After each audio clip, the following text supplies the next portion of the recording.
Kofi Yamnian, bonjour. Bonjour. Comment expliquez-vous la décision du président Alpha Condé de reporter le double scrutin? Je crois que la pression internationale sur lui était beaucoup trop forte. La CEDEAO, l'Union africaine, la Guinée a joué un rôle important, historique, dans le combat des Africains pour leur indépendance. Le président Sékou Touré et le président Nkrumah au Ghana sont les deux premiers qui y sont parvenus. Donc la Guinée est un maillon important de l'Afrique. Et Alpha Condé, qui n'est pas un inculte, c'est tout cela. Il a besoin d'être reconnu. Justement, compte tenu de ce rôle historique de la Guinée, il a besoin que les autres chefs d'État, qui eux sont soit de la CEDEAO, soit de l'Union africaine, qui sont eux légitimes et légaux dans leur pays, le soutiennent, le reconnaissent. Il a besoin de cela pour pouvoir expliquer à son peuple qu'il est légitime et légal et que dans ces conditions-là, il peut gouverner le pays. Est-ce une façon de dire que le pouvoir est fragile à Conakry? Évidemment, et pas qu'à Conakry, parce qu'il y en a peu qui sont légitimes, très peu. Et donc, ils savent bien que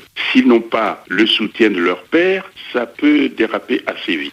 Que devrait faire Alpha Condé à vos yeux? Moi, à mon avis, il devrait arrêter tout ça. Je trouve que son idée de faire une constitution, si c'est pour moderniser la vie politique, s'il peut le faire dans ce sens-là et dire, voilà, je fais ça, ce n'est pas pour moi, je fais pour moderniser mon pays, je ne me représente plus. Voilà ce qu'il doit dire. Au Togo, le 23 février dernier, le président sortant Faure Gnassingbe a été réélu dès le premier tour avec plus de 72% des voix. Qu'est-ce que vous inspire ce résultat? Oui, 72,36% dès le premier tour.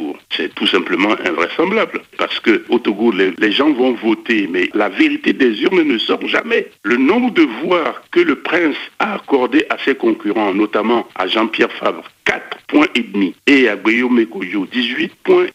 Tout le monde sait que tout ça, c'est des chiffres qui sont faux, sont fantaisistes de bout en bout. Donner 4,5 de voix à Favre, il pèse bien plus que ça. En tout cas, en le faisant, il a profondément insulté le peuple togolais parce que ce n'est pas la réalité. Il y a 2 ans, le Togo a vécu de grandes manifestations contre le régime de Faure Gnassingbe. Aujourd'hui, plus rien. Comment expliquez-vous cela? Eh bien, je crois que les Togolais sont fatigués. Je pense que le traumatisme de 2005 n'est pas absorbé. 2005, lorsque Faure est arrivé au pouvoir à la mort du général, il y a eu plus de 1100 morts, on dit les enquêteurs. Il y a d'ailleurs un rapport de l'ONU qui est sur le bureau de Faure. Ce rapport dit 500 morts. Il y a eu tellement de morts, mais dans tout le pays, que le peuple togolais est traumatisé. le projet de 3e mandat d'Alpha Condé suscite beaucoup de réactions internationales. En revanche, le 4e mandat de Faure Gnassingbe laisse tout le monde indifférent. Comment expliquez-vous ce décalage? Moi, ce que je sais, et ça c'est un chef d'État africain qui me l'a dit, il m'a dit en abrégé comme ça, Faure, comme son père, il achète son pouvoir. Le port de Lomé, c'est un fric fou. Et donc, il distribue l'argent à qui veut, et il sait que ces gens-là vont le soutenir sur le plan international. Le seul qui est capable de sortir du lot et dire non,